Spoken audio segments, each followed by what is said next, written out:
ಯಾವ ಯಾವ ಕಾಯ್ದೆಯಲ್ಲಿ ಯಾರ್ಯಾರಿಗೆ ಎಷ್ಟು ಹಕ್ಕು ಬರ್ತದೆ, ಸುಪ್ರೀಂ ಕೋರ್ಟಿನ ಜಡ್ಜ್ಮೆಂಟ್ ಏನಿದೆ, ಹೈಕೋರ್ಟಿನ ಜಡ್ಜ್ಮೆಂಟ್ ಏನಿದೆ, ಸ್ವಲ್ಪ ಸಂಕ್ಷಿಪ್ತವಾಗಿ ನಾನು ಹೇಳ್ತೇನೆ. ಸಮಯ ಭಾಳ ಬೇಕು, ಆದರೆ ನಾನು ಎಷ್ಟು ಸಾಧ್ಯ ಅಷ್ಟು ಕವರ್ ಮಾಡ್ತೇನೆ. ಉಳಿದನ್ನೆಲ್ಲ ನಾನು ನೋಟ್ಸ್ ಮಾಡಿರ್ತೇನೆ. ವಿತ್ ಆಲ್ ಜಡ್ಜ್ಮೆಂಟ್ ಕೊಟ್ಟೋಗಿದ್ದೀನಿ, ತಾವೆಲ್ಲ ಉಪಯೋಗ ಮಾಡ್ತಾರೆ. ಈಗ ನಾನು ಸ್ಟಾರ್ಟ್ ಮಾಡೋದು 1933 ಆ್ಯಕ್ಟಿಂದ. 1933 ಆ್ಯಕ್ಟ್ನಲ್ಲಿ ಸಾಮಾನ್ಯವಾಗಿ ಬಹಳಷ್ಟು ಕೇಸ್ಗಳು ಇಲ್ಲ ಅಂತ ನಾನು ತಿಳ್ಕೊಂಡಿದ್ದೇನೆ. ಆದ್ರೂ ಸಹಿತ if a propositus died before 1956, the provisions of Hindu Women's Right to Property Act 1933 applicable. 1956ಕ್ಕಿಂತ ಹಿಂದೆ ಪ್ರಪೋಸಿಟಸ್ ಮರಣ ಹೊಂದಿದ್ದಲ್ಲಿ Hindu women's right to property ಆಕ್ಟಿನ ಪ್ರಾವಿಷನ್ಸ್ಗಳು ಅಪ್ಲಿಕಬಲ್ ಆಗುತ್ತೆ. ಅಲ್ಲಿ ಇಂಪಾರ್ಟೆಂಟ್ ಸೆಕ್ಷನ್ 4 ಇದು 1/1934 ಇಸ್ವಿಯಿಂದ ಜಾರಿಗೆ ಬಂದಿದೆ. 1/1934 ಇಲ್ಲಿ 17/6/1956 ಈ ಡೇಟ್ ನಲ್ಲಿ if a propositus died in between these dates, the propositus died between these days, the provisions of 1933 Act is applicable. Illi first provision is when a male Hindu dies intestate. 56 Act nallu ide, 94 nallu ide, 2005 nallu ide, ಮತ್ತು 1933 ನಲ್ಲೂ ಇದೆ. 1933 ನಲ್ಲಿ ಏನಪ್ಪಾ ಮತ್ತು 56 ಗೂ 1933 ಏನು ವ್ಯತ್ಯಾಸ ಇದೆ ಅಂದ್ರೆ 56 ನಲ್ಲಿ ಕ್ಲಾಸ್ 1 ಕ್ಲಾಸ್ 2 ಆರ್ಗನೈಸ್ ಅಂತ ಇದೆ. ಬಟ್ 1933 ಆಕ್ಟ್ ನಲ್ಲಿ ಕ್ಲಾಸ್ 1 ಕ್ಲಾಸ್ 2 ಆರ್ಗನೈಸ್ ಇಲ್ಲ. when a male Hindu dies intestate ಯಾರಿಗೆ ಹೋಗಬೇಕು ಪ್ರಾಪರ್ಟಿ ಅನ್ನೋದಾಗ ಒಂದು ಸ್ಮಾಲ್ ಎಕ್ಸಾಂಪಲ್ ನಾನು ಹೇಳ್ತೀನಿ. A is a propositus, is widow, son, daughter and a daughter. In case if A dies intestate, dies intestate before 1956, property goes to whom?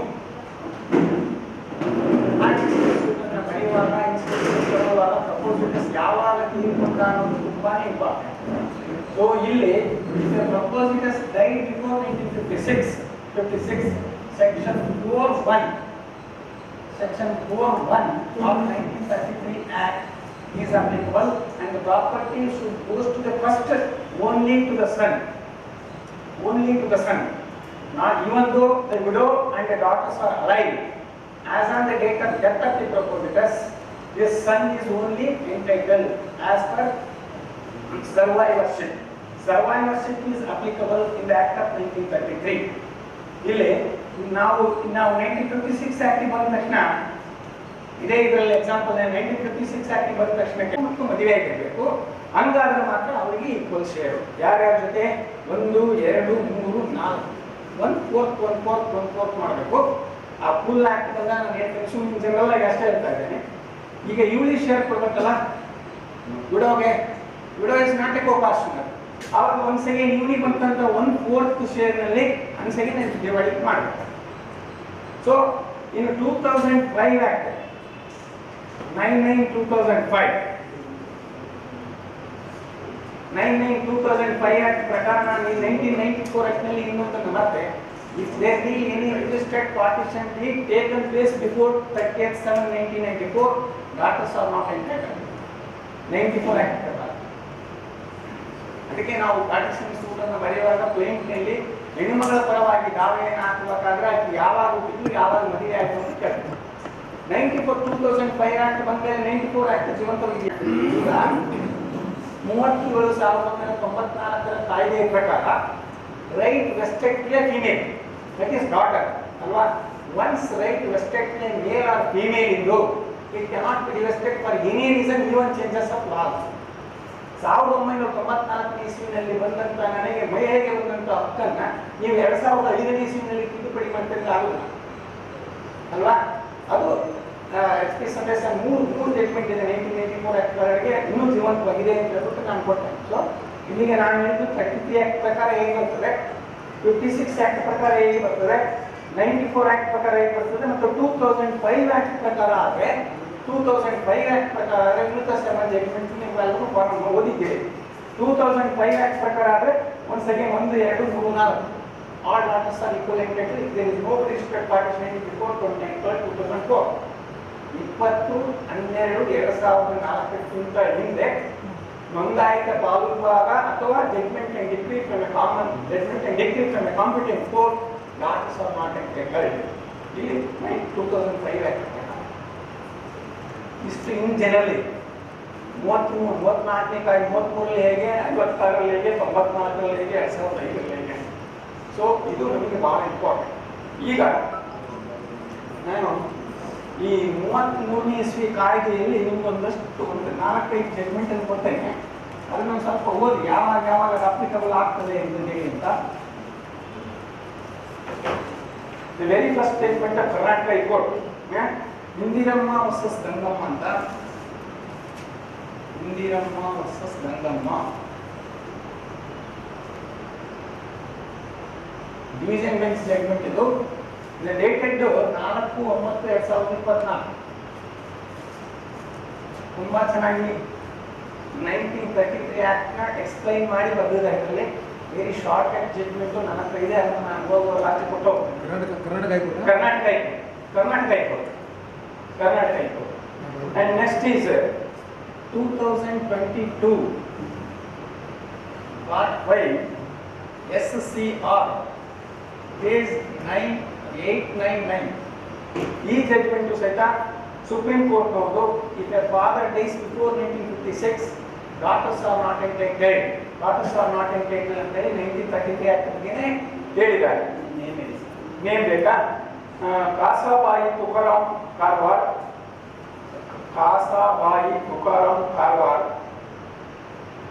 Versus ನಿವೃತ್ತಿ ಅಂತ. Daughters filed a suit against adopted son. Daughters are not entitled if a father died before 1956. Okay. Next statement ಬಂದು 2020 ಒಳಗೆ Venkatarao versus Vasanthi Bhimrao. Venkatarao versus Vasanthi Bhimrao. ಇದು Karnataka high court sir. ನಾವು Karnataka high court 20/1/2020 judgment dated 20/1/2020. ಇದರಲ್ಲೂ ಸಹಿತ 1933 act ನಲ್ಲಿ father dies before 1956 daughters are not entitled. ಅಲ್ಲ, suppose if father dies before 1956. Yes. Father died before 1996, before 56, Act of 33 is applicable. Daughters are not entitled. ಅಂತ ಬರ್ತೀನಿ ನಾನು ಹೇಳ್ತೇನೆ, ಎಲ್ಲದನ್ನೇ ಹೇಳ್ತೇನೆ. ಇಲ್ಲಿ ನಾನು 1933 ಆಕ್ಟ್ ಬಗ್ಗೆ ಅಷ್ಟೇ ಹೇಳ್ತೇನೆ. ಓಕೆ. ಇನ್ನೊಂದು ಜಡ್ಜ್ಮೆಂಟ್ 2016 ಪಾರ್ಟ್ 3 SCC ಪೇಜ್ 356. ಇದು ಸಹಿತ 1933 ಆಕ್ಟ್ ನಲ್ಲೇ ಇರತಕ್ಕಂಥದ್ದು. If A father days before 1956 the act of provisions of 1933 is applicable. Daughters are not entitled. Judgment ಹೆಸರು ಹೇಳ್ಬಿಡ್ತೇನೆ, ಗೌರಮ್ಮ ವರ್ಸಸ್ ಸುನಂದಮ್ಮ. ಇಲ್ಲಿ section 4 and 8 of 1933 act interpreted. ಇದು Karnataka high court sir. Karnataka supreme court. SCC supreme court. Gowramma versus Sunandamma. And another judgment is full bench judgment of Supreme Court is AR 1968 SC case 209 full bench. ಇಷ್ಟು ಜಡ್ಜ್ಮೆಂಟ್ಗಳು 1933 act ಬಗ್ಗೆ ನೀವು ಕೂಲಂಕುಷವಾಗಿ ತಿಳ್ಕೋಬೇಕು ಅನ್ನೋದು ಇಷ್ಟು judgments ಓದಿದ್ರೆ ಸಾಕು. You may got some ideas with respect to act of 1933. ಯಾವಾಗ 1933 act applicable ಆಗ್ತದೆ, ಎಲ್ಲಿಂದ ಎಲ್ಲಿವರೆಗೂ ಅಪ್ಲಿಕಬಲ್ ಆಗ್ತದೆ. ಸುಪ್ರೀಂ ಕೋರ್ಟ್ ಅಲ್ಲ. Nagendra Prasad versus Kempamma. Last judgment is Nagendra Prasad versus Kempamma. This is what in respect of 1933 act. 1933 act ನಲ್ಲಿ ಬಹಳಷ್ಟು ಕೇಸ್ಗಳು ಇಲ್ಲದೇ ಇರೋದ್ರಿಂದ ನಾನು ಜಾಸ್ತಿ ಡಿಸ್ಕಷನ್ ಮಾಡಿ ಹೋಗಲ್ಲ. ಪ್ರೊವಿಷನ್ಸ್ ಆಫ್ 1956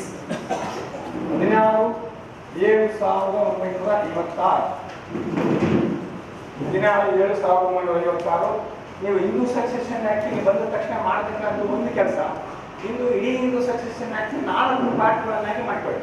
ನಾಲ್ಕು part. First part is section 6 to 13. 6 to 13 male Hindu dies intestate. Male ಹಿಂದೂಗೆ ಸಂಬಂಧಪಟ್ಟಂತೆ ನೀವು ಪಾರ್ಟಿಷನ್ ಸೂಟ್ನ ಹಾಕ್ಬೇಕು ಹಿಂದೂ ಸೆಕ್ಷನ್ ಆಕ್ಟ್ ಒಳಗಡೆ. ಆದರೆ 6 to 13 ಅಷ್ಟೇ ನೋಡಿದ್ರೆ ಸಾಕು. This is the first part of Hindu section act. Male Hindu dies intestate. Male Hindu dies intestate. Second part is section 14 to 16. Female Hindu dies intestate. 14 to 16. ಮಹಿಳೆಗೆ ಸಂಬಂಧಿಸಿದಂತ ಆಸ್ತಿ ಬಗ್ಗೆ ನಾವು ದಾವೆಯನ್ನು ಹಾಕುವಾಗ 14ರಿಂದ 16ನೇ ಕ್ಲಾಸ್ ನೋಡಿದ್ರೆ ಅಷ್ಟು ಸಾಕು. ಇನ್ನು section 24 part 3 is 24 to 28. 24 to 28. Persons who are disqualified to inherit the property of male and female. 24 to 28 is the third part. Person who are disqualified to inherit the property of a male and female. Fourth part is section 30. Male and female Hindu dies with testamentary succession. Male and female Hindu dies with testamentary succession, only section 30.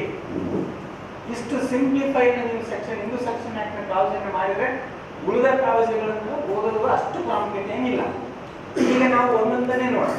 First ಪಾರ್ಟನ್ನು ನಾವು ನೋಡೋಣ. ಅದಕ್ಕಿಂತ ಮುಂಚೆ ಒಂದು 2 ಸೆಕ್ಷನ್ಸ್ಗಳನ್ನ ನಾನು ಹೇಳ್ತೇನೆ. ಅದಕ್ಕಿಂತ ಮುಂಚೆ 2 ಸೆಕ್ಷನ್ಸ್ಗಳನ್ನ ನಾನು ಹೇಳ್ತೇನೆ. First one is section 2.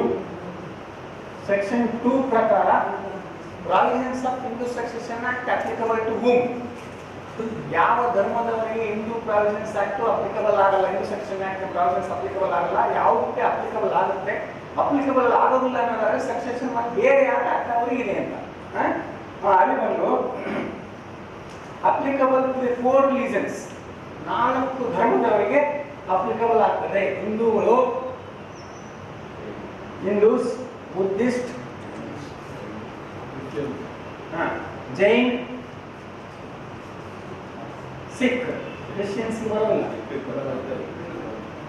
Sikh, Jain and Hindu, Buddha, Jain and Sikh. ಬನ್ನಿ.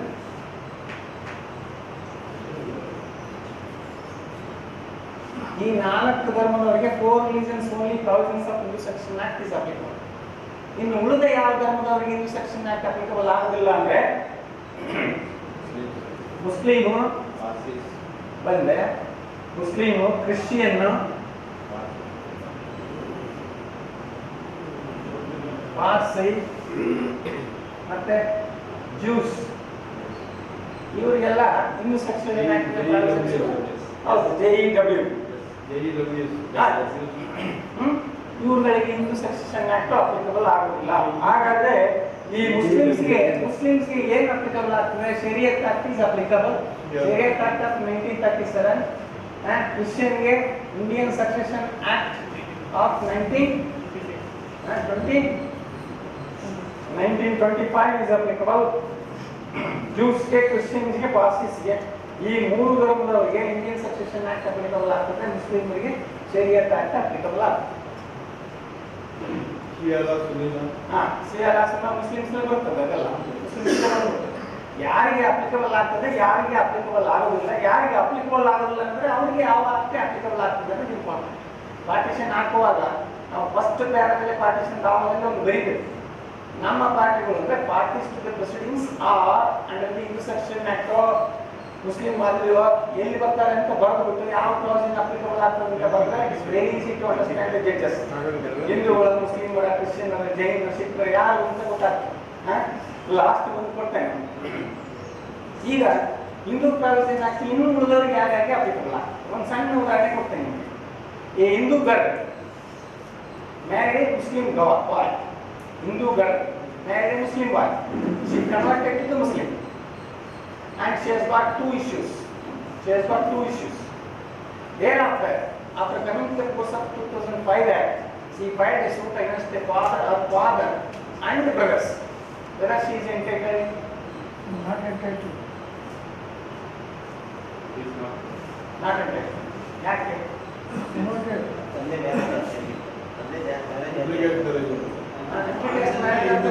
ಶೇರ್ ಕೊಡಬಾರ್ದು ಅಂತ ಹೇಳಿದ್ಯಾ?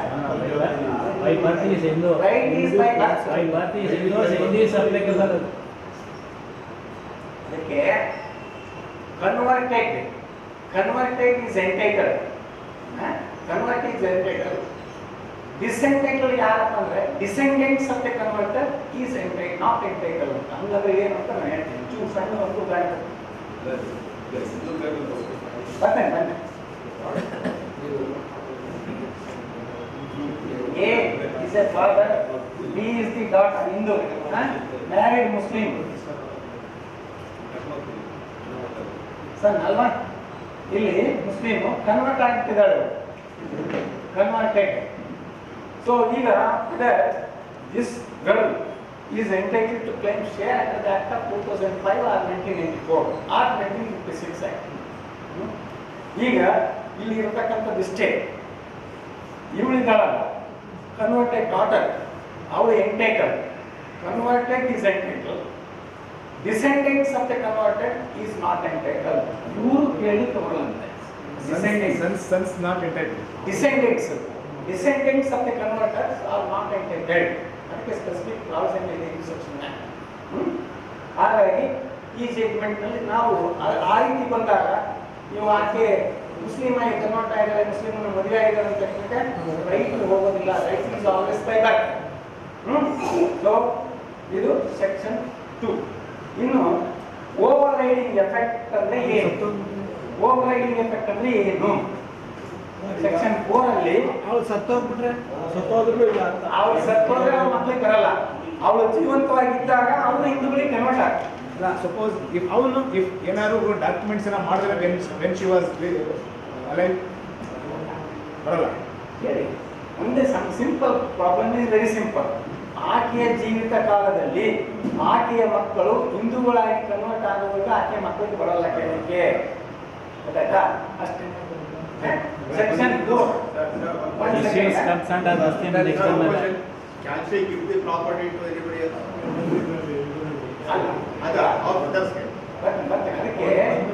ಅದಕ್ಕೆ in case if there be any partition in between father and a daughter, whatever the property fallen to a daughter, it is self-acquired property or absolute property in view of section 14. Under such circumstances, he can execute the same to anybody, not only his father or not only his brothers and sons. ಯಾರಿಗೆ ಬೇಕಾದ್ರೂ ಮಾಡಿ in view of section 14 of Constitution. ಅಲ್ಲಿಗೆ discrimination 2005 ಆಕ್ಟ್ನಲ್ಲಿ ಎಷ್ಟು ಸೂಕ್ಷ್ಮವಾಗಿ ಓದ್ತಿರೋ ಅಷ್ಟು ಸೂಕ್ಷ್ಮವಾಗಿ ನೋಡಬೇಕು. ಈಗ ಮೇಲಿಂದು ಒಂದೇ ಸೆಕೆಂಡ್. ಈಗ ಎ ಸನ್, ಡಾಟರು, ಸನ್, ಈ 3 ಜನ ಮೇಲೆ ಪಾರ್ಟಿಷನ್ ಆಗಿ ಹೋಗ್ತಿದೆ ಅಲ್ವಾ? ಒಂದು 5 ಎಕರೆ ಬಂದಿದೆ ಅಂತ ತಿಳ್ಕೊಳ್ಳಿ. ಒಂದು 5 ಎಕರೆ ಬಂದಿದೆ. ಇವನಿಗೆ ಮಕ್ಕಳಿದ್ದಾರೆ, ಇವನಿಗೂ ಮಕ್ಕಳಿದ್ದಾರೆ ಅಲ್ವಾ? ಈಗ ನಮ್ಮ ಪಾರ್ಟಿಷನ್ ಪ್ರಕಾರ ಏನು?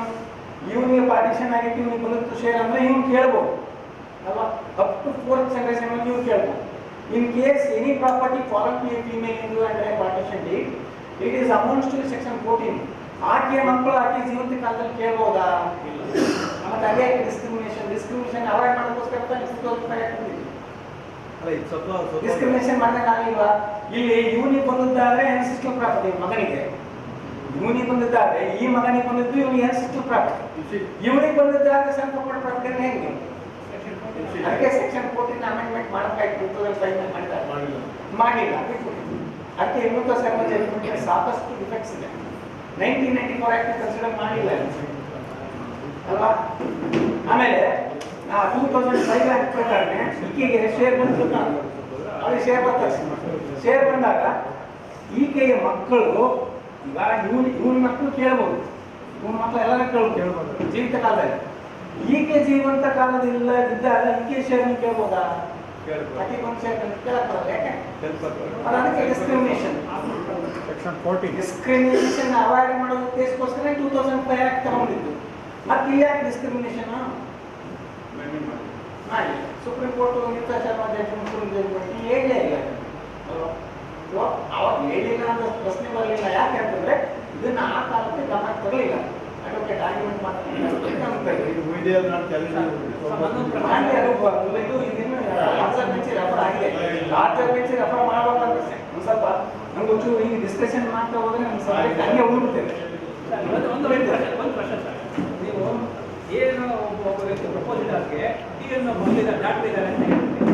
ಡಾಕ್ಟ್ರು ಮುಸ್ಲಿಮ್ನ ಮದುವೆ ಆಗಿರೋದನ್ನ ಹೇಳೋದು, ಆದರೆ ಮುಸ್ಲಿಮ್ಗೆ ಎ ಬಿ ಮಕ್ಕಳು ಬೈದಾರೆ ಅಂತ ಹೇಳ್ತಾರೆ. ಡಾಕ್ಟರ್ ಇಸ್ ಎಂಟೈಟ್ಲ್ ಅಂತ she converted, daughter is converted as a Muslim ಆದರೆ ಶಿ ಇಸ್ ಎಂಟೈಟ್ಲ್.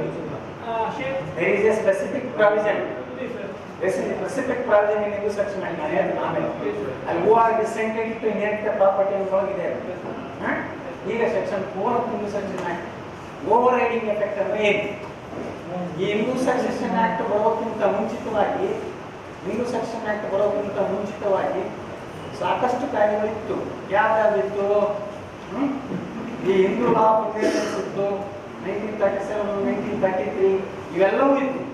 ಇವೆಲ್ಲವೂ ಪ್ರಾವಿಷನ್ಸ್ಗಳು ಹಿಂದೂ ಸಕ್ಸೆಷನ್ ಆಕ್ಟಿನ ಪ್ರಾವಿಷನ್ಸ್ಗಳಿಗೆ ಕಾಂಟ್ರನೇ ಇದ್ರೆ, ರಿಪ್ಲಿಮೆಂಟ್ ಆಗಿದ್ರೆ ಆಗ ಅವೆಲ್ಲವೂ ಸಹಿತ ಸೀಸ್ ಆಗ್ತದೆ. ಅವನ್ನ ನೋಡಬಾರ್ದು. 1956 ಆಕ್ಟ್ನೇ ನೋಡಬೇಕು. ಸೊ ಇಲ್ಲಿ ಏನಾಗ್ತದೆ, ಒಂದು ಉದಾಹರಣೆ ಕೊಡ್ತೇನೆ ನಾನು. ಒಂದೇ ಒಂದು ಜಡ್ಜ್ಮೆಂಟ್ ಕೊಟ್ಬಿಟ್ಟು ಉದಾಹರಣೆ ಹೇಳ್ಬಿಡ್ತೇನೆ.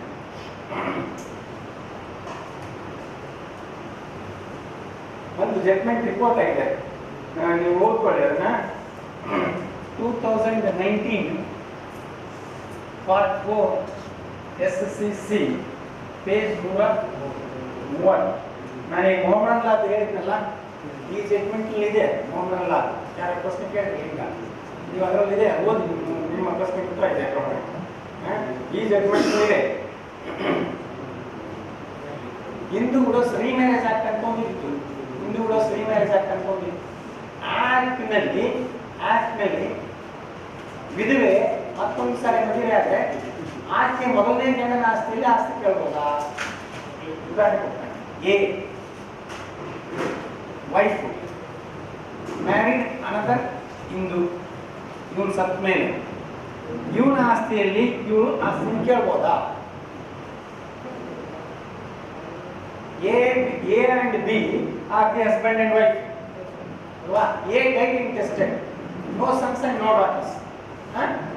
ಈಗ again she married another person. Hindu widows remarriage act ಗೆ ಸೆಕ್ಷನ್ 2 ನಲ್ಲಿ ಆಕೆಗೆ ಶೇರ್ ಬರಲ್ಲ, ಕೆಳಗೆ ಬರಲ್ಲ. ಆದರೆ 1956 ಆಕ್ಟ್ ಬಂದ ಮೇಲೆ ಆಕೆ ಮೊದಲನೇ ಗಂಡನ ಆಸ್ತಿಯಲ್ಲೂ ಸಹಿತ ಕೇಳಬಹುದು ಅಂತ ಇದೆ 1956 act. 1956 act section 24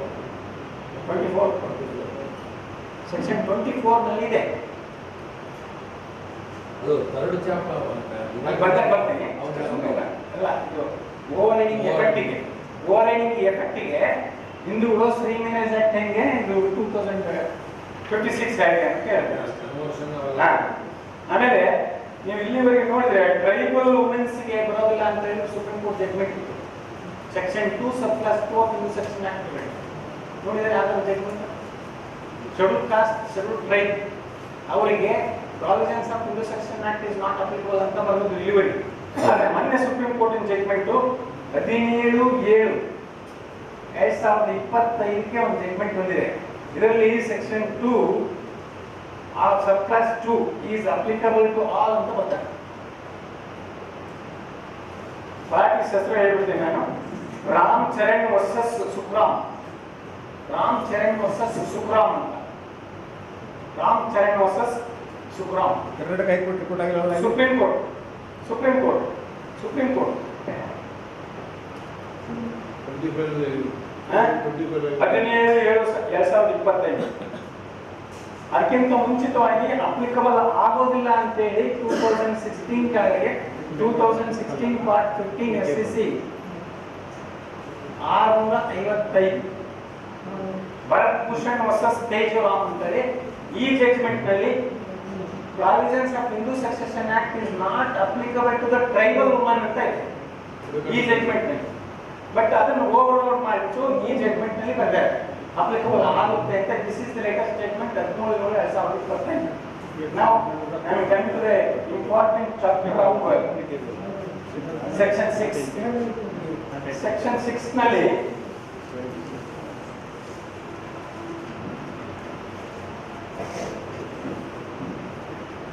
section 6 of the succession act ಇಲ್ಲಿ ಒಂದಷ್ಟು ಡಾಕ್ಟ್ರಿನ್ಸ್ ಬರುತ್ತೆ. ಏನು? ಫಸ್ಟ್ ಒಂದು ಸರ್ವೈವರ್ಶಿಪ್,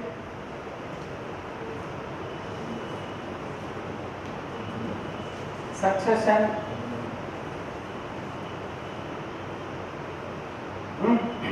ಪಾರ್ಟಿಷನ್ ಸನ್,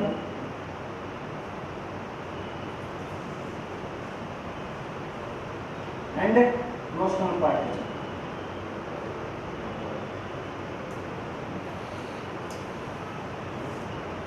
ಈ 4 ಡಾಕ್ಟ್ರಿನ್ಸ್ ಇರೋದ್ರೆ ನಾವು ಇನ್ಸ್ಟ್ರಕ್ಷನ್ ತಿಳ್ಕೋಬೇಕು ಸಂಪೂರ್ಣವಾಗಿ ಏನಾದ್ರು ಈ 4 ತಪ್ಪು ಅರ್ಥ. ಸರ್ವೈವರ್ಶಿಪ್, ಸಕ್ಸೆಷನ್, ನೋಷನಲ್ ಪಾರ್ಟಿಷನ್ ಫಸ್ಟ್, ಇದು explanation 1 of section 6, explanation 2 of section 6.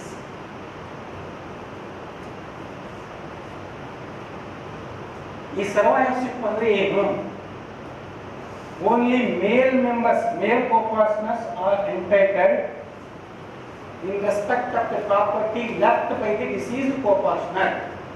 Only male members. ಸರ್ವೈವರ್ಶಿಪ್. ಈಗ ಸರ್ವೈವರ್ಶಿಪ್ 2005 ಆಕ್ಟ್ ಬಂದ್ರೆ ಸರ್ವೈವರ್ಶಿಪ್ ಇಲ್ಲ. ಸೊ ಅದು ಬೇಡ. ಈ ಸಕ್ಸೆಷನ್ ಅಂದ್ರೆ ಏನು? ಯಾವಾಗ ಅಪ್ಲಿಕಬಲ್ ಆಗ್ತದೆ?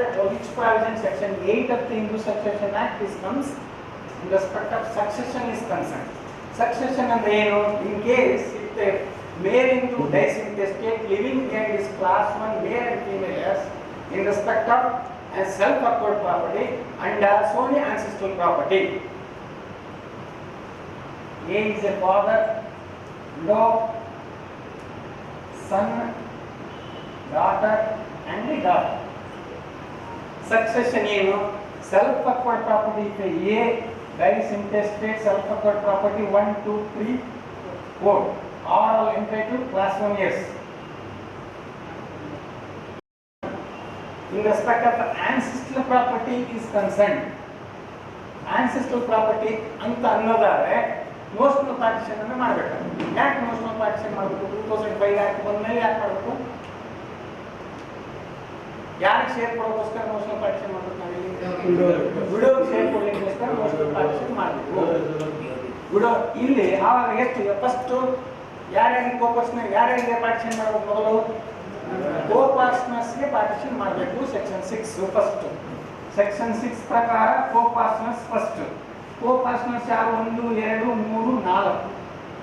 If there is no partition taken place. 4 ಅಂತಂದ್ರೆ ಕರೆಕ್ಟ್ ಆಗಿ ಶೇರ್ ಕ್ಯಾಲ್ಕುಲೇಷನ್ ಮಾಡೋದನ್ನ ನೋಡ್ಕೊಳ್ಳಿ.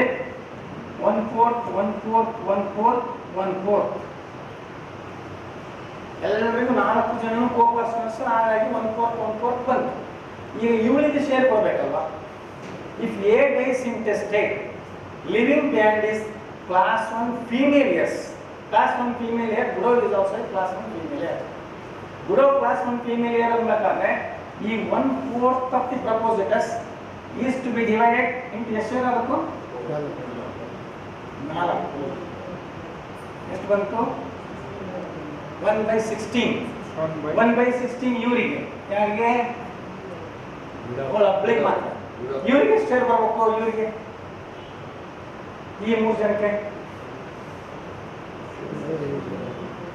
5/16 is equal to 5/16. ಇವರೆಲ್ಲರಿಗೂ ಅಷ್ಟೇ ಬರುತ್ತೆ. 5/16 ಹೆಂಗೆ ಬಂತು? 5/16 ಹೆಂಗೆ ಬಂತು? ಈಗ ನಾವು ಫಸ್ಟ್ 1 ರೂಪಾಯಿ ಇದ್ರೆ 25 ಪೈಸೆ 25 ಪೈಸೆ 25 ಪೈಸೆ ಹಂಚಿದ್ವಿ.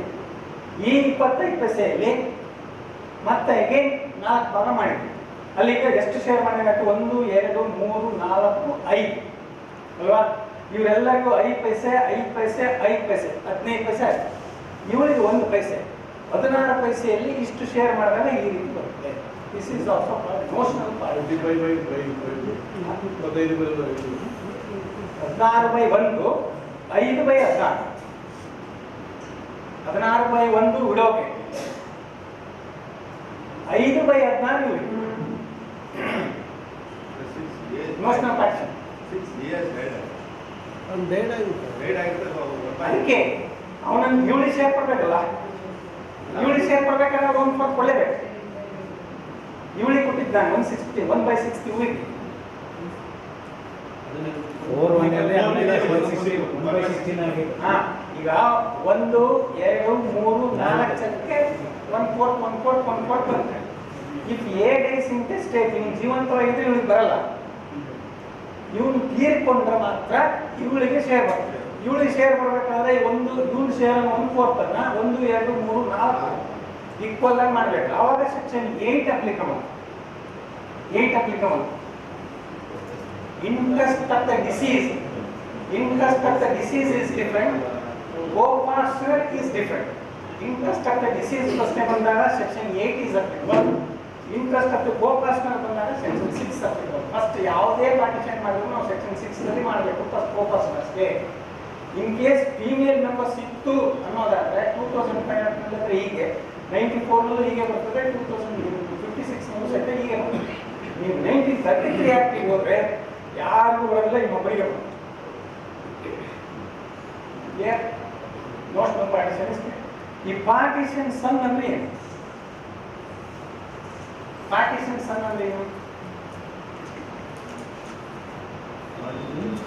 ಪಾರ್ಟಿಷನ್ ಸನ್ ಪಾಲುವಾದ ತೆಗೆದುಕೊಂಡು ಹೋದಂತ ಮಗ ಅಲ್ದಾರಿಗೆ ಅಲ್ಲ. ಹೇಳ್ತೇನೆ ಸ್ವಲ್ಪ ಉದಾಹರಣೆ ಇದಕ್ಕೆ ಬೋರ್ಡ್ ಬೇಕು. ಯಾಕಂದ್ರೆ ಇದಕ್ಕೋಸ್ಕರ ಸೆಕೆಂಡ್ರಿ ಬೋರ್ಡ್ ತಂದು ಪಾಸ್ ಮಾಡಿ. ಇವನಿಗೆ ಇಬ್ರು ಹೆಂಡತಿ ಇದ್ದಾರೆ, ಇವನಿಗೆ ಒಬ್ಬರೇ ಮಗ, ಇವನಿಗೆ ಇಬ್ರು ಮಗ, ಸಣ್ಣ ಡಾಕ್ಟರ್. ಇಲ್ಲಿ ಪಾರ್ಟಿಷನ್ ಆಯ್ತು. ಇವರಿಗೆ ಒಂದು ಪಾಲು 1996ನೇ ಇಸ್ವಿಯಲ್ಲಿ ರಿಜಿಸ್ಟರ್ಡ್ ಪಾರ್ಟಿಷನ್ ಡೀಡ್ ಆಯ್ತು. ಇವ್ರಿಗೊಂದು ಪಾಲ್ ಬಂತು, ಫಸ್ಟ್ ವೈಫು ಮತ್ತೆ ಸನ್ನಿಗೆ separate property is there and ಅದು ರಿಜಿಸ್ಟರ್ಡ್ ಪಾರ್ಟಿಷನ್. ಇವರಿಗೆ ಒಂದು ಶೇರ್ ಬಂತು, ಎಲ್ಲಾರು ಶೇರ್. ಇವನು ಮತ್ತೆ ಇವನು ಜೀವಿತ ಕಾಲದಲ್ಲಿ 10 ಎಕರೆ ಪಾರ್ಟಿಷನ್ ಮುಂದಿದ್ರು ಸಹಿತ ಪ್ಲಸ್ ಒಂದು 20 acres ಇವ್ರು ದುಡಿದು ಒಟ್ಟಾಗಿ 30 acres ಹಾಕಲ್ಲಿ. One fine day this man died. ಈಗ ಇವನು ಶೇರ್ ಕೇಳ್ಬೋದಾಗಲಿ, ಅವನು ಶೇರ್ ಮೇಲೆ ಅವನಿಗೆ ಬರ್ತಕ್ಕಂಥ ಪ್ರಾಪರ್ಟಿ ಭಾಗ ಹೊಂದಿ ಹೊರಗೆ ಹೋದಂತ ಮಗ ಅಪ್ಪ ಸತ್ತು ಹೋದ್ರೆ ಅವನ ಕ್ಲಾಸ್ ಒನ್ನಲ್ಲ.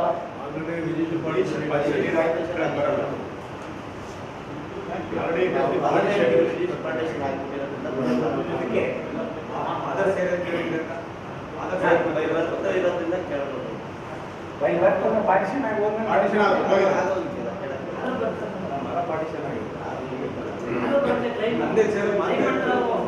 ಇಲ್ಲ. ಅದಕ್ಕೆ ಒಂದು ಸೆಕೆಂಡ್, ಅದಕ್ಕೆ ಎಲ್ಲಿವರೆಗೆ ಇತ್ತು ಅಂತಂದ್ರೆ 1956 ಆಕ್ಟ್ ನಲ್ಲಿ ಇತ್ತು, 1994 ಆಕ್ಟ್ ನಲ್ಲಿ ಇತ್ತು, 2005 ಆಕ್ಟ್ ನಲ್ಲಿ ಅದನ್ನ ಕಿತ್ತಾಕ. ಅಲ್ಲಿವರೆಗೂ ಅವನಿಗೆ ಕೇಳಲಿಕ್ಕೆ ಬರೋಲ್ಲ ಅಂತಿದೆ. Partition son is not entitled, only he is entitled if a dies in respect of self acquired property. If A dies, living being self-acquired property, partition son is entitled.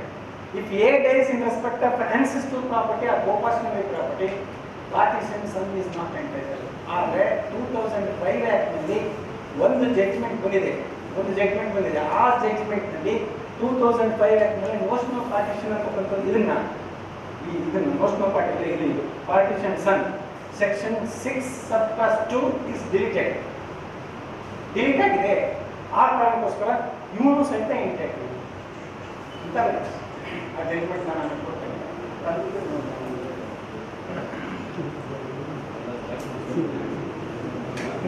ಯಾವುದು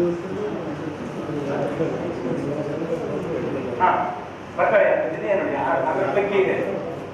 section 2 sub clause 4 1956 act is deleted ಅಂದ್ರೆ is reported judgment in 2021 part 4 ACCR 3685 division bench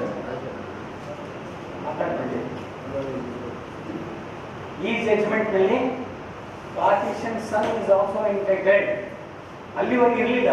ಈ judgement ಬಂದಿದೆ. ಯಾಕಂದ್ರೆ ಇಲ್ಲಿ section 6 explanation 2 is deleted in an act of 2005.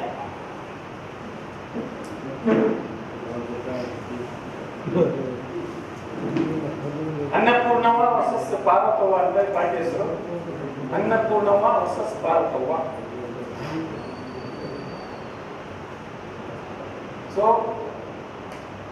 Section 2 ಆಯಿತು, section 4 ಆಯಿತು, section 6 ಆಯಿತು. Section 6 ನಲ್ಲಿ ಹೇಗೆ ಎಮೋಷನಲ್ ಪ್ರಾಕ್ಟೀಸ್ ಮಾಡಬೇಕು, ಸೆಕ್ಷನ್ 6 ಮತ್ತು 8ಗೆ ಏನು ಡಿಫ್ರೆನ್ಸ್ ಅನ್ನೋದಕ್ಕೆ ಈಗ ನಾನು ಇನ್ನೊಂದು ಸಣ್ಣ ಉದಾಹರಣೆ ಹೇಳ್ತೇನೆ. ಒಂದು ಜಡ್ಜ್ಮೆಂಟ್ ಕೊಟ್ಬಿಟ್ಟು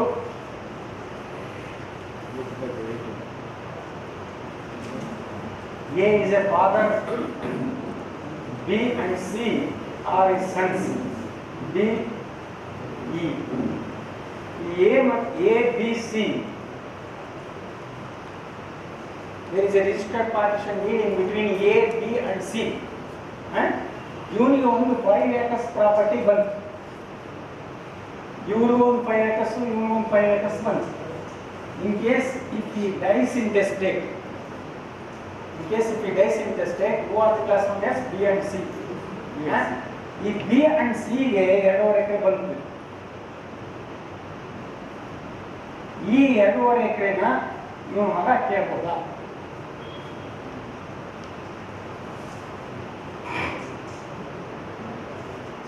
ಯಾವ ಕ್ಲಾಸಲ್ಲಿ ಕೇಳಿರ್ತದೆ, ಯಾವ್ದ್ರಲ್ಲಿ partition. Problem is very small. A, B, C are the co-customers. There is a registered partition, no doubt. A ಗೆ 5 ಎಕರೆ ಪ್ರಾಪರ್ಟಿ ಬಂದಿತ್ತು, ಅವನಿಗೆ ಇಂಟೆಸ್ಟೆಡ್. ಆವಾಗ B and C ಇಬ್ಬರಿಗೂ ಬಂತು. B ಮಗ ಆಗಲಿ ಅಥವಾ C ಮಗ ಆಗಲಿ ಆ 2.5 ಎಕರೆ ಬಂದಿತ್ತಲ್ಲ ಅಪ್ಪನಿಂದ, ಅದರಲ್ಲಿ ಕೇಳಬಹುದಾ ವೆದರ್ ದಟ್ ಪ್ರಾಪರ್ಟಿ, ಈ 2.5 ಎಕರೆ ಇವನಿಗೇನು ಬಂತಲ್ಲ, whether it amounts to a self-acquired property or ancestral property. ancestral property ಯಾವ ತರ ಸರ್? ದತ್ತನಾಸ್ತಿ ಆಗ್ತದೆ, ಅನ್ಸಿಲ್ ಪ್ರಾಪರ್ಟಿ ಅಂದ್ರೆ ದತ್ತನಾಸ್ತಿ ಬರಲ್ಲ. ಈಗ ಒನ್ಸ್ ಪಾರ್ಟಿಷನ್ ಟೇಕನ್ ಪ್ಲೇಸ್, ಇವನಿಗೆ ಯಾರು ಇಲ್ಲ, ಇವನು ಅಬ್ಸಲ್ಯೂಟ್ ಪ್ರಾಪರ್ಟಿ ಆಯ್ತಲ್ಲ, ಇವನು ಅಬ್ಸಲ್ಯೂಟ್ ಪ್ರಾಪರ್ಟಿ, ಆನ್ಸೆಸ್ಟ್ರಲ್ ಪ್ರಾಪರ್ಟಿ ಕಾನ್ಸೆಪ್ಟೇ ಹೋಯ್ತು ಅಲ್ಲಿಗೆ. ಪಾರ್ಟಿಷನ್ ಆದ ತಕ್ಷಣಕ್ಕೆ, ಡಿವಿಷನ್ ಆದ ಸಪರೇಷನ್ ಆದ ತಕ್ಷಣ ಹೋಯ್ತು. ಹೋದ್ಮೇಲೆ ಇವನಿಗೆ ಬಂದಂತ property it is an absolute property of a. A dies intestate, ಇವನ್ ಅಬ್ಸಲ್ಯೂಟ್ ಪ್ರಾಪರ್ಟಿ ಆದ್ರೆ ಇವ್ರಿಗೂ ಸಹಿತ ಅಬ್ಸಲ್ಯೂಟ್ ಪ್ರಾಪರ್ಟಿನೇ. ಬಿಗೂ ಸಹಿತ ಬಂದದ್ದು ಸ್ವಲ್ಪ ಕೊಡೆ, ಅವಾಗ ಇವನ್ ಸ್ವಲ್ಪ ಪ್ರಾಪರ್ಟಿ ಇವ ಹೆಂಗ್ ಕೇಳ್ತಾನೆ? ಬಟ್ ಇವು ಶೇರ್ ತಗೋಬಾರ ಸರ್, ಮಾಮೂಲಿ ಶೇರ್ ಬರುತ್ತೆ, ನಾನು ಅದನ್ನ ಕೇಳಲ್ಲ, ಮಾಮೂಲಿ ಶೇರ್ ಬರುತ್ತೆ. ಕೇಳ್ತಾ ಇದ್ದಾರೆ. ನಾನು ಕೇಳ್ತಾ ಇರೋದು ಪ್ರಶ್ನೆ ಅಷ್ಟೇ. ಎ ಇಂದ ಬಂದಂತ 2.5 ಎಕರೆ ಆಸ್ತಿಯಲ್ಲಿ ಇವ್ನು ಕೇಳ್ಬೋದಾ? ಬರಲ್ಲ, ಬರಲ್ಲ. ಅದಕ್ಕೆ ಯಾಕೆ ಬರಲ್ಲ ಅಂದ್ರೆ ಸರ್ ಇದೀಗ ಬಡ ಅಪ್ಲಿಕೇಬಲ್ ಟು 8 ಅಲ್ಲ, 8 or 6 ಇದೆ. ಸೆಕ್ಷನ್ 8 ಸೆಲ್ಫ್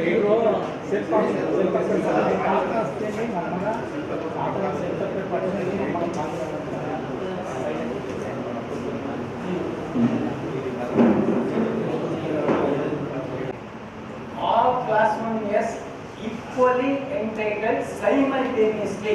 ಎರಡು ಶಬ್ದಗಳು ಬಹಳ important.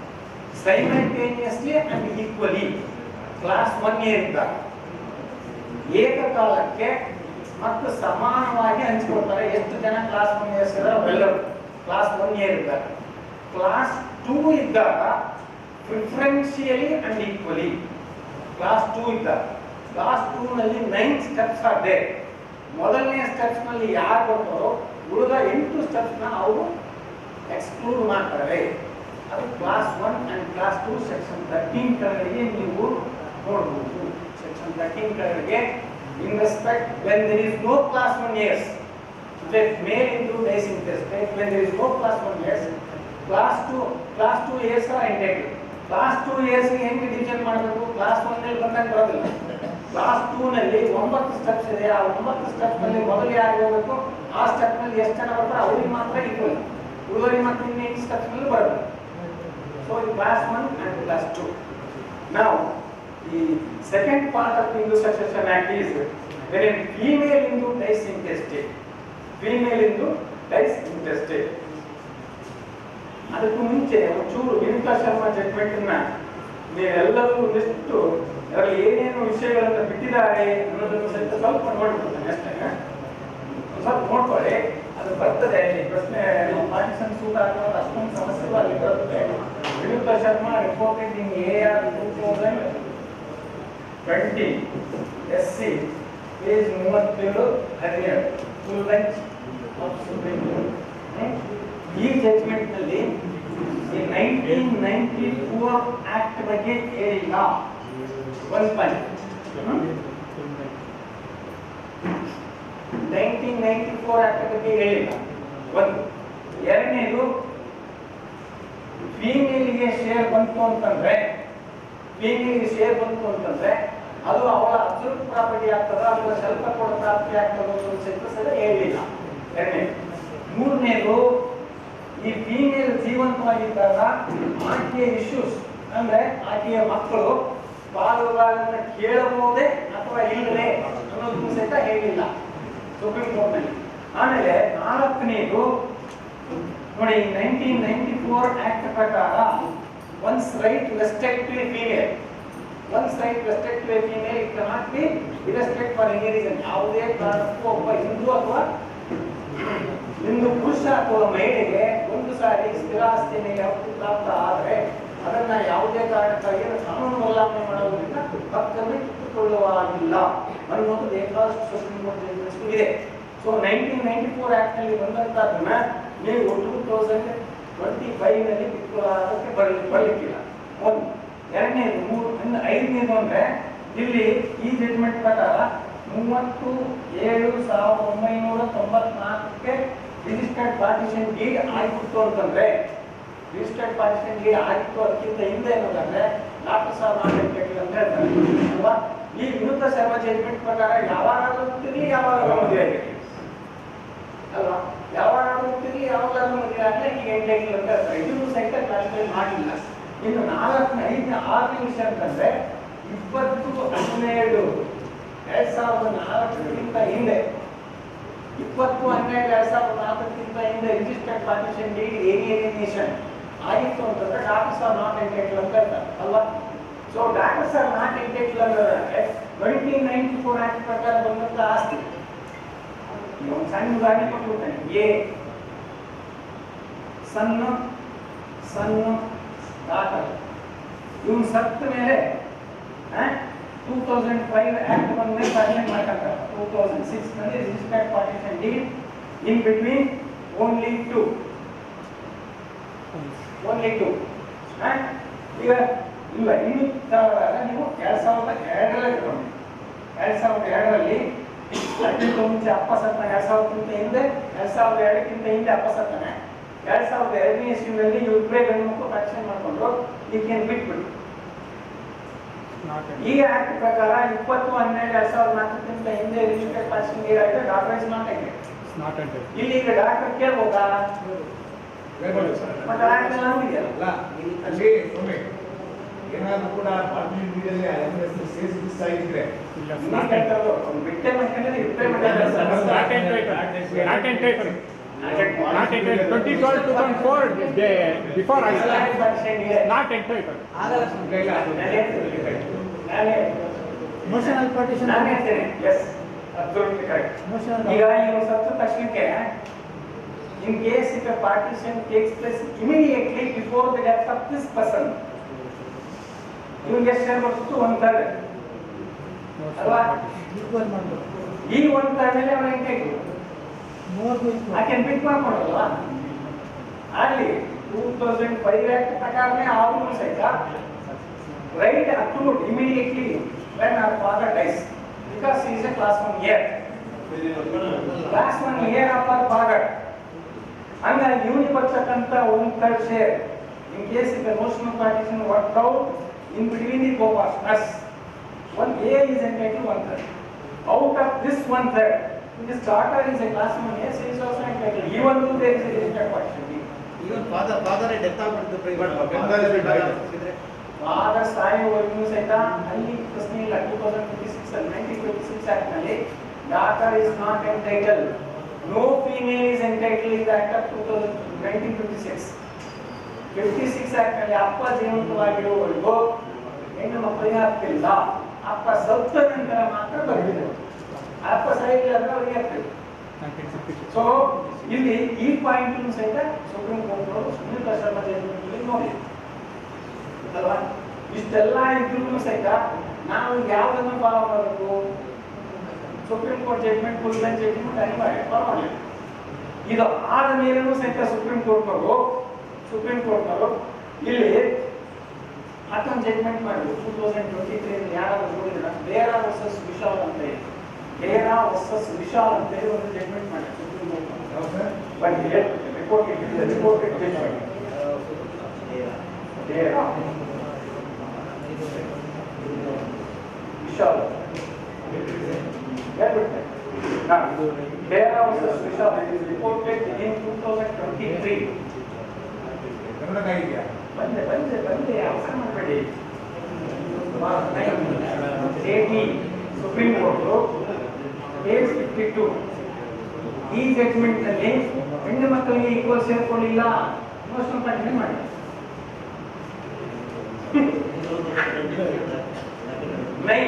Part 9 2023 Part 9 judgment today case 52 ಇದರಲ್ಲಿ ಯುನಿತಾ ಶರ್ಮಾ ಜಡ್ಜ್ಮೆಂಟ್ ಇದ್ರೂ ಸಹಿತ ಫುಲ್ ಬೆಂಚ್ ಜಡ್ಜ್ಮೆಂಟ್ ಇದ್ರೂ ಸಹಿತ ಸುಪ್ರೀಂ ಕೋರ್ಟ್ ಹೆಣ್ಮಕ್ಳಿಗೆ ಮೋಷನ್ ಕಂಟಿನ್ಯೂ ಕೊಡಿ ಈಕ್ವಲ್ ಸೇರ್ಕೊಂಡಿಲ್ಲ.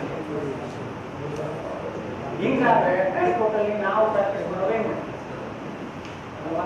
ನಮಗೆ ಯಾವ ಅನುಕೂಲ ಆಗ್ತದೆ ನಮ್ಮ ಪಾರ್ಟಿಗೆ ಅದನ್ನ ನಮಗೆ ಅಷ್ಟೇ ಜಡ್ಜ್ಮೆಂಟ್ ಮೇಲ್ಕೂಟಲ್ಲಿ ನಾಲೆಜ್ ಇರಬೇಕಲ್ಲ. ಸುಪ್ರೀಂ ಕೋರ್ಟ್ ಡೈರೆಕ್ಷನ್ ಇದೆ, ಆ ರೀತಿ ನಮ್ಮ ಕೆಲಸ ಏನು? ನಮ್ಮ ಪಕ್ಷಿಗೆ ಅದಕ್ಕೆ ಅನುಕೂಲ ಎಷ್ಟು ಆಗುತ್ತೆ ಅಷ್ಟು ಮಾಡೋದು. ಬೇಕುಂತ ಇದೆಲ್ಲ ನಾಲೆಜ್ ಇದೆ, ಅಪ್ಡೇಟ್ ಅನ್ನು ಗೊತ್ತಿರ್ಬೇಕಲ್ವಾ? ಬೇಕುಂತಲ್ಲಿ ಗೊತ್ತಿರ್ಬೇಕಲ್ಲ. ಎಷ್ಟೋ ಸಾರಿ ಜಡ್ಜ್ಮೆಂಟ್ ಮೇಲೆ ನೀವು ನೋಡಿದ್ರು ಎಲ್ಲ ನೋಡೋದು ಕ್ಯಾಲ್ಕುಲೇಷನ್ ಅಲ್ಲಿ ಏನು ಬರೀತಾರೆ? ಹಿಂಗೆ ಬರೀತಾರೆ ಪ್ಲಸ್ 1/3 ಪ್ಲಸ್ 1/4 ಹಿಂಗೇನೋ ಬರಲ್ಲ. ಸರಿ ಬರೋದು 25 ಸೆಕ್ಷನ್ 8 ನಲ್ಲಿ ಪಾರ್ಟಿಷನ್ ಅಲ್ಲಿ ಅಪ್ಪನಿಗೆ ಬಂದಂತ ಶೇರು ಅವನ ಮಗನಿಗೆ ಬಂದ್ರೆ grand sons are not entitle ಅನ್ನೋದಕ್ಕೆ ಸ್ವಲ್ಪ ಪ್ರಾಕ್ಟಿಕಲ್ ಬರೋದಿಲ್ಲ ಅಂತ ಅಲ್ಲಿ ನೋಡಿ ಯಾರು ಬುದ್ಧಿವಂತಿಕೆ ಉಪಯೋಗಿಸಿದ್ದಾರೆ. ಟ್ರಯಲ್ ಕೋರ್ಟ್ ಅಡ್ವೊಕೇಟ್ಸ್ ಎಷ್ಟು ಸ್ಟ್ಯಾಂಡ್ ಇರ್ತಾರೆ ಅನ್ನೋದಕ್ಕೆ ರಿಜೆಕ್ಷನ್ ಆಫ್ ಕ್ಲೈಂಟ್ ಆಗಿದ್ರೆ ಕ್ಲೈಂಟ್ ರಿಜೆಕ್ಟ್ ಆಗಿದೆ. ಜೈರಾಮ್ ವರ್ಸಸ್ ಶ್ವೇತಾ 7/3/2025 ಇದೆ judgment. Karnataka 7/3/2025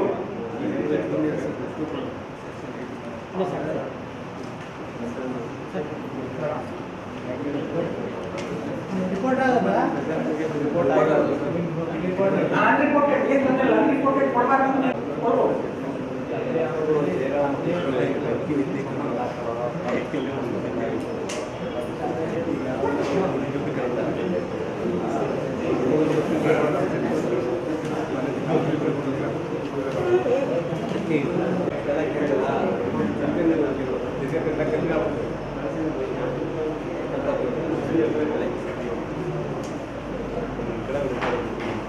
partition ಸೂಟ್ಗಳಲ್ಲಿ rejection of ಕ್ಲೈಂಟ್ಗಳ ಬಗ್ಗೆ ರಿಜೆಕ್ಷನ್ ಆಫ್ ಕ್ಲೈಂಟ್